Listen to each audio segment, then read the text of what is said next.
Hello, family. This is Michael Zingara of All Exotic Tarot and Divination. Basically, today what we're going to do is I'm going to show you guys how to read crystals for a simple yes-no answer when you're divining.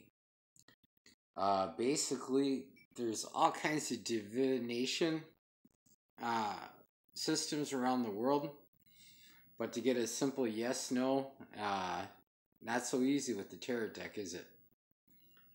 Alright, so basically there's a lot of times in which your client are going to ask a yes-no question to a simple thing, and it might be a way to further proceed with a different divination method or what have you.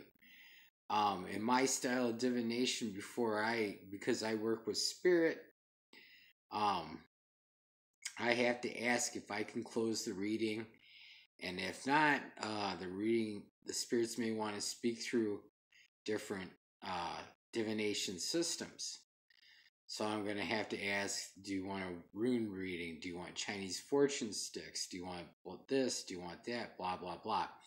Till I get an indication of a yes or no. And then I can proceed further. But each time the reading is done with a certain system, I have to ask if I can close the reading, or if not, do the spirits need to speak further? Okay, so basically this is a simple yes-no oracle that I was taught as a boy. Many gypsies do this. I believe some use just a white and black stone. My clan, we actually use a piece of amethyst stone like this to do it. And it doesn't have to be a raw piece, it can be a polished piece, and then any white or dark stone. It's best if you pick these out personally. You can go to an occult bookstore and pick them out. You can find a white stone in nature, black stone, whatever suits your style.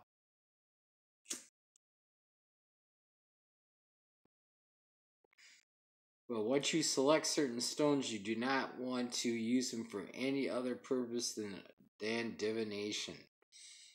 Don't use them to play any games. Don't use them for any energy work. Don't use them for any kind of healing. Don't use them for any kind of spell work, any intention setting. They are just for divination. Alright, so you want to clean your stones with however you clean objects. Salt is a good thing to clean them with, because you want to get whatever spiritual connection they may have off of it. And then you want to consecrate and the same way that you would consecrate an oracle.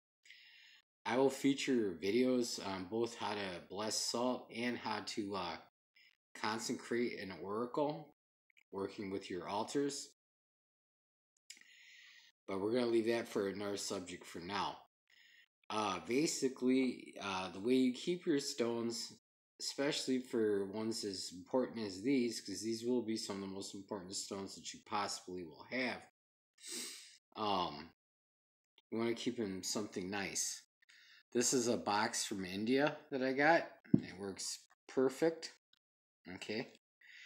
I actually bought 2 of these. I have another yes-no divination system. And basically, so you want to keep them in something that's going to be safe, separate from everything else. You can keep them together with your stuff, but there's got to be some type of barrier there. You want to charge these on your altar, etc., etc. Now, basically,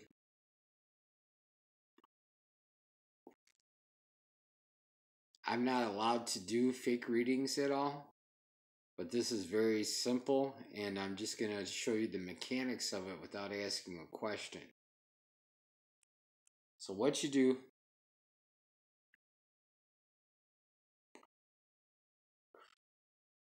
you do your normal divination prayer or setup or whatever you do. When you get to that yes or no point, get this out of the way.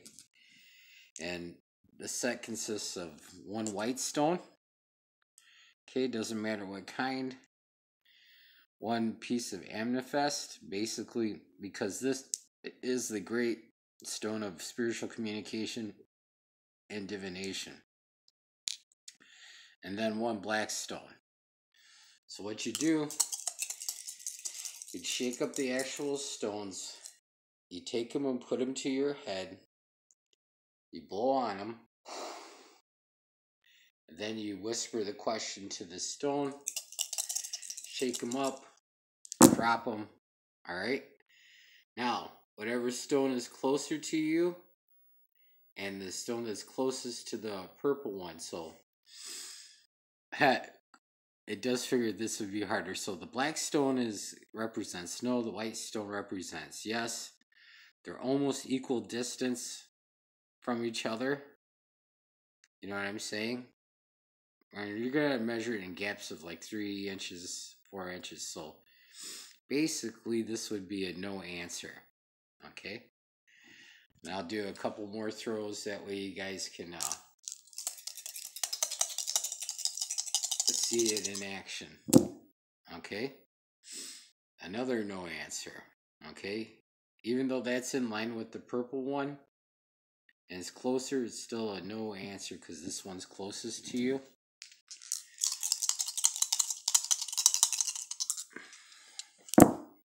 Okay. Now, see how the purple one's closest, these two are closest to you? That'd be a yes answer. I'm just going to do a series of throws, and you guys can watch them fall. Okay, that's a no answer because the purple's actually over here, and the no's closest to you.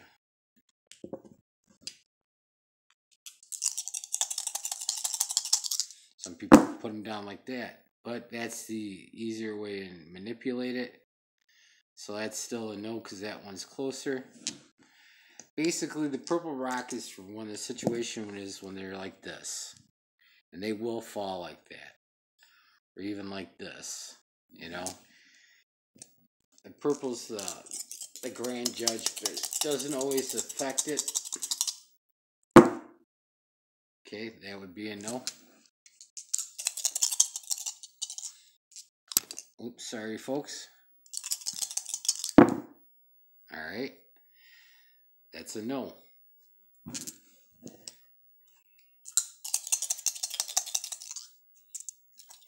Anyone who gets stones that are very close in size?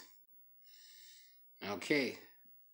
If you see how that fell, that's actually yes, because the white is closer to the purple. Now you understand why you guys need the purple stone?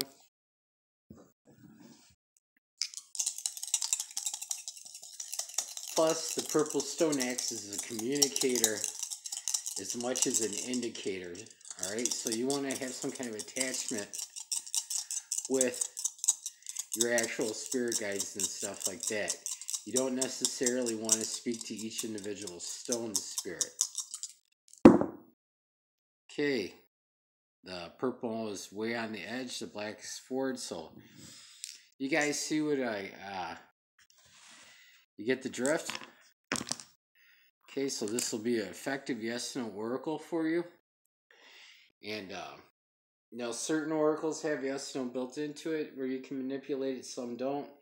For the ones that don't, this will be a good one for you to work with.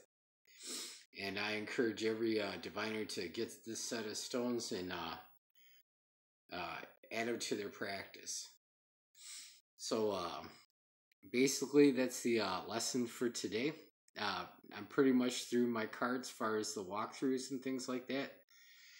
So every day there's going to be a little bit where I show you how to manipulate a system, and then a lesson talking about divination pretty much on a whole. Please like and subscribe. This basically indicates to me that you guys are interested and gives me inspiration to do more. I want to thank you all for taking the time to watch this. And I want to say that I love you all like brothers and sisters. We are all family here. We're all human. We're all brothers and sisters to each other, mothers and fathers. I want to wish everybody blessings. SJ.